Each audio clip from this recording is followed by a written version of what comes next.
আজকে আমাদের ওসমান হাদিকে নির্মমভাবে হত্যা করেছে। আমি এটার তীব্র প্রতিবাদ নিন্দা জানাই।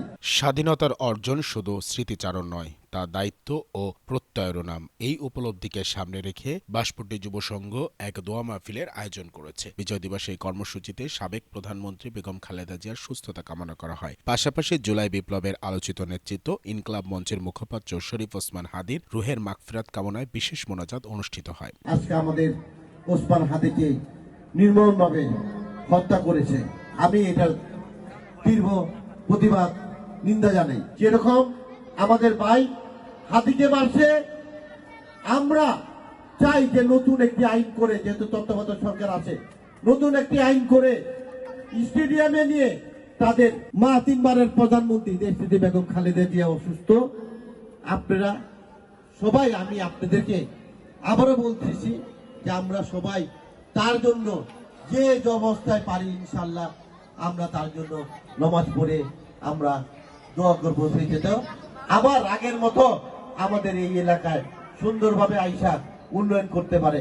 দোয়া মাহফিলে প্রধান অতিথি হিসেবে উপস্থিত ছিলেন ঢাকা ৭ আসনের ও দক্ষিণ বিএনপির যুগ্ম আহ্বায়ক আলহাজ মোশাররফ হোসেন খোকন। বিশেষ অতিথি হিসেবে উপস্থিত ছিলেন বিশিষ্ট সমাজসেবক রবিন হোসেন। আমাদের তিনবারের প্রধানমন্ত্রী দেশনেত্রী বেগম খালেদা জিয়া এবার কেয়ার হসপিটালে অসুস্থ অবস্থায় আছেন।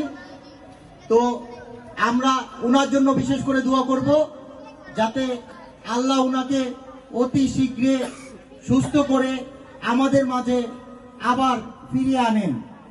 আপনারাও সবাই দোয়া করবেন।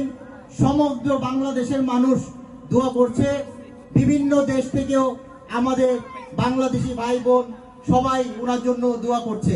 জিয়া পরিবারের অবদান আমাদের এই বাংলাদেশের জন্য।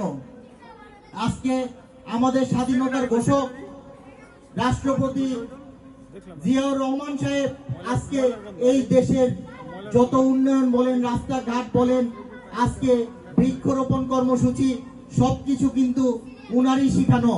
তো উনার পথেই আমরা যারা জাতীয়তাবাদী দল বিএনপি করি, আমরা উনার শিষ্য হয়ে আমরা কাজ করে যাচ্ছি। ২৪ নম্বর ওয়ার্ড বিএনপির সাবেক সভাপতি মোহাম্মদ ফরিদ উদ্দিন রানা অনুষ্ঠানে সভাপতিত্ব করেন বাঁশপট্টি ইউনিয়নের সভাপতি মোহাম্মদ রাব্বি এবং সঞ্চালনা করেন সাধারণ সম্পাদক মোহাম্মদ মুরাদ হোসেন। সভাপতিত্ব সঞ্চালনায় স্থানীয় নেতৃবৃন্দের সক্রিয় অংশগ্রহণে দোয়া মাহফিলটি এলাকাবাসীর মধ্যে সৌহার্দ্য ও সচেতনতার বার্তা ছড়িয়ে দেয়।